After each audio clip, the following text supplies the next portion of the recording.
Di episode yang ke-52 ini kita akan sambung kembali persoalan-persoalan yang termaktub di dalam kitab Kifayatul Atqiya, khususnya halaman 54 baris awal.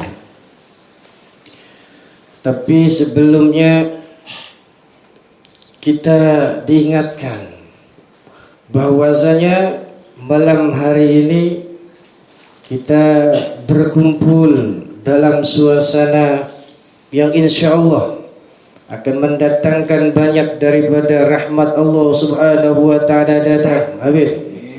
Akan membuka daripada maghfirah Allah, ampunan Allah Subhanahu wa ta'ala itu turun kepada kita semua. Amin.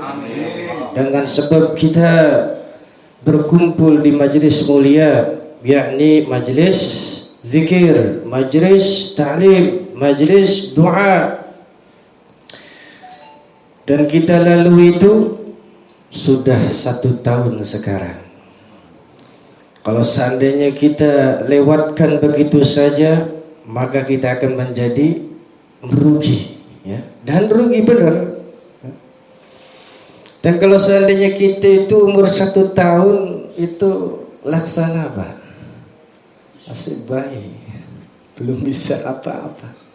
Nah makanya 1 tahun ini ya semoga menjadi setar untuk menjadikan kita kumpulan yang lebih dewasa lagi, kumpulan yang lebih mantap lagi, khususnya ya dalam rangka memperbaiki dan terus memperbaiki daripada ketaatan kita kepada Allah Subhanahu wa ta'ala. Nah, di dalam ketaatan itu di bulan Ramadan khusus ada puasa, benar? Ya ada puasa ya. Jadi kalau seandainya di situ ada puasa, kita ikutin saja puasanya sampai 30 hari atau 29 yang sudah ditentukan. Ya. Dan semoga kita yang hadir di sini bisa mengikuti Ramadan ini dengan selesai tanpa ada halangan apapun. Amin ya rabbal alamin. Di dalam puasa itu bukan puasa saja, tapi juga banyak ibadah-ibadah yang lainnya. Jadi kalau kita ibarat kata ya lagi hidup di dunia ini, Pak Muhsinin, kalau ente ya hidup di dunia ini pengennya itu separuh-separuh atau yang sempurna? Yang sempurna, iya kan? Iya, jadi kalau seandainya kita pakai baju, pakai celana, iya enggak? Iya, kalau seandainya kita pakai baju, oke lah, ya. Pakai celana, oke lah, ya. Itu dua-duanya. Tapi kalau seandainya separuh, ya repot gitu. Pakai celana saja, tanpa baju, berarti kita blegiran. Kalau seandainya kita itu pakai baju, celana enggak, iya. Nah ini kan jadi persoalan besar. Nah itu adalah analogi di dalam sebuah ibadah yang berpasangan itu jangan kita ambil satu saja, semuanya. Ketika tadi ada bahasa qoma dan soma, kita lakukan siangnya puasa, malamnya yuk kita tarawih. Supaya apa? Bajunya dapat, celana dapat gitu. Jangan sampai kita bajunya saja, celana enggak, atau kebalikannya, ya sama. Nah makanya harus dua-duanya. Kemudian kita jaga itu yang namanya pahala-pahala yang ada di dalam puasa itu sendiri. Jangan sampai kita itu dapat laparnya doang, dapat ya kita itu rasa hausnya saja. Karena di dalam tasawuf pun diajarkan, di dalam tasawuf ini kita harus benar-benar kita buang semua sifat-sifat tercela. Wal ya'dzaranna, dan benar-benar buang, kita takuti, lari ya kenceng-kenceng dari apa? Ujuban, sifat ujub. Riyaan, sifat riya. Wal kemudian juga sifat hasad. Wal ihtiqar, kemudian juga sifat menghina, ya, li ghairihi, kepada yang lainnya. Nah, ini adalah perkara-perkara yang nanti akan kita ketahui. Karena hal itu bila mana masih ada di dalam diri kita semua, maka kalau seandainya kita lakukan sholatnya akan sia-sia. Kalau seandainya kita berpuasa, puasa pun sama, tidak akan bernilai. Jadi kita jaga ibadah dalam rangka kita taat bertakwa kepada Allah Subhanahu wa taala itu dengan sikap-sikap kita. Ya, makanya di dalam tasawuf ini kita diajarkan hal-hal yang seperti itu untuk kita apa? Hindari. Seperti tadi apa? Al-ujub, yaitu ujub. Apa itu ujub? Sombong. Takabur, gede dasi. Ya. Sombong. Itu yang harus kita hindari. Ya. Karena dengan kesombongan akan mendatangkan dosa yang menghancurkan kita. Ibadah segede apapun kalau kita sombong, dan sombong itu adalah pakaian Allah Subhanahu wa taala, dipakai oleh kita, Allah marah. Ya.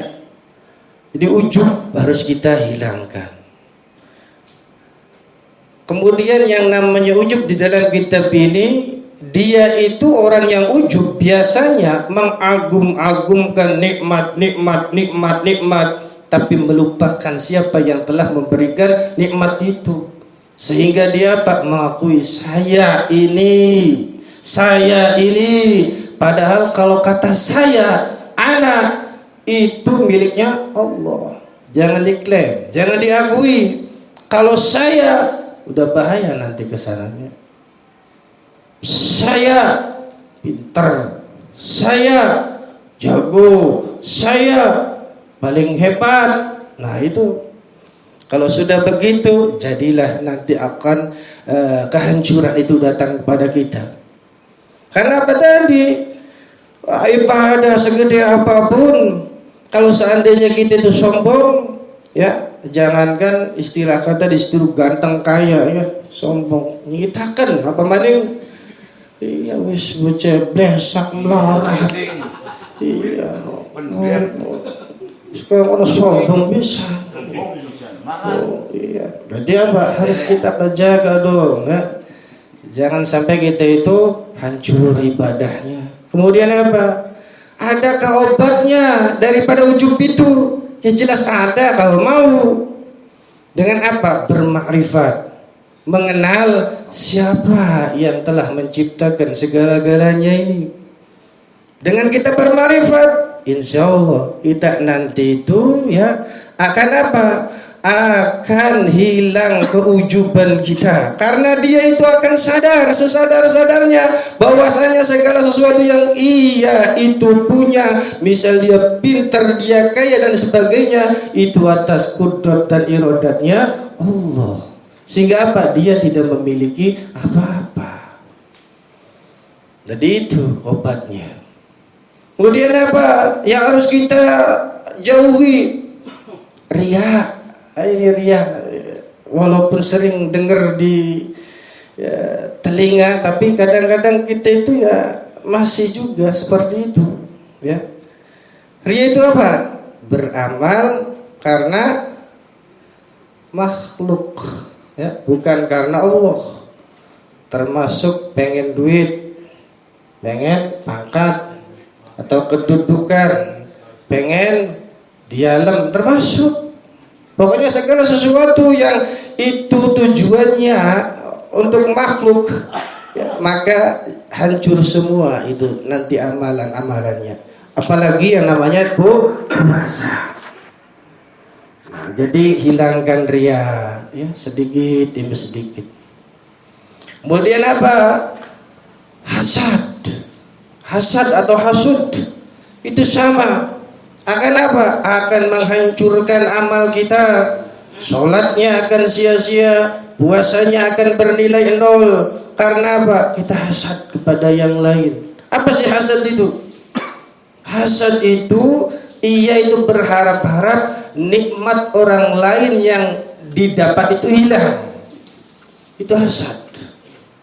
Ada orang yang dapat mobil, pengennya mobil itu ya hilang mobilnya, pengennya ke kita. Iya.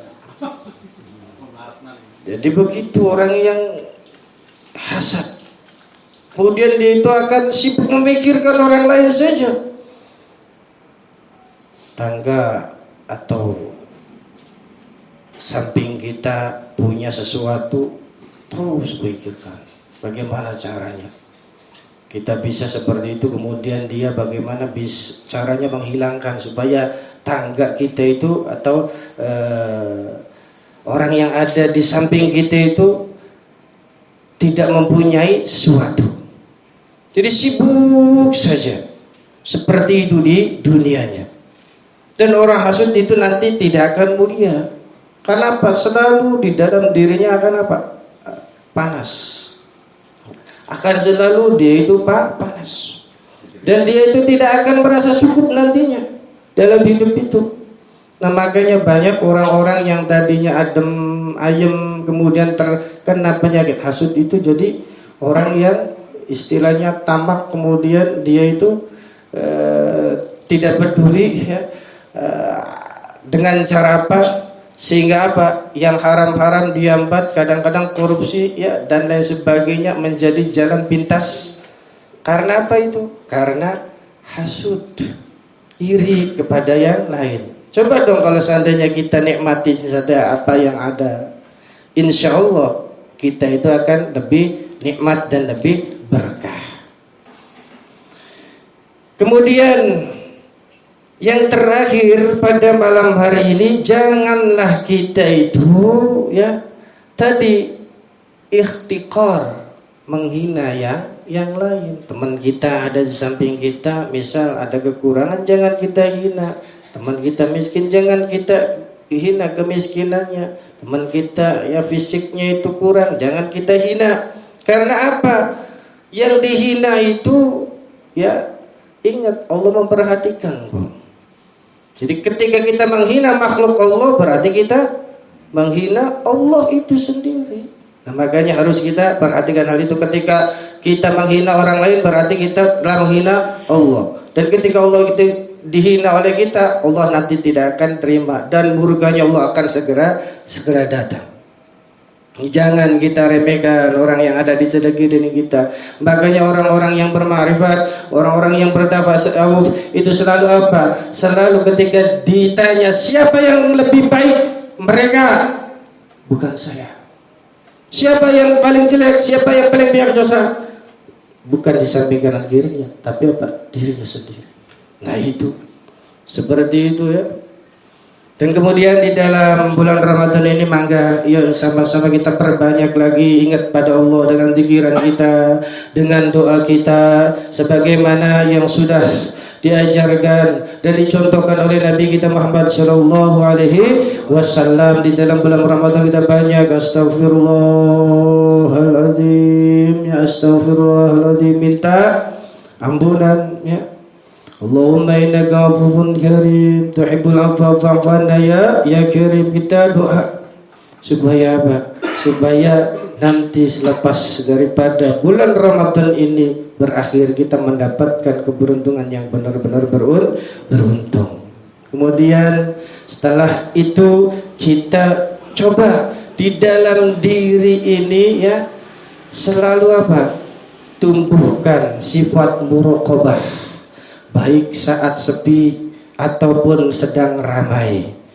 Nah supaya apa? Supaya ketika kita itu beramal dimanapun berada, kita akan tetap ya khusyuk, kita akan tetap mantap kepada Allah Subhanahu wa taala. Karena apa? Yang namanya muraqabah itu adalah sifat di mana kita seolah-olah terus diawasi oleh Allah Subhanahu wa taala. Dan di bulan puasa ini adalah bulan yang tepat. Karena apa? Sifat muraqabahnya itu akan sangat besar kepada diri kita yang berpuasa, karena urusannya kita dengan Allah Subhanahu wa taala. Nah, mungkin itu saja dulu yang bisa disampaikan. Semoga bisa bermanfaat ya. Yang belum wudu silakan berwudu dulu.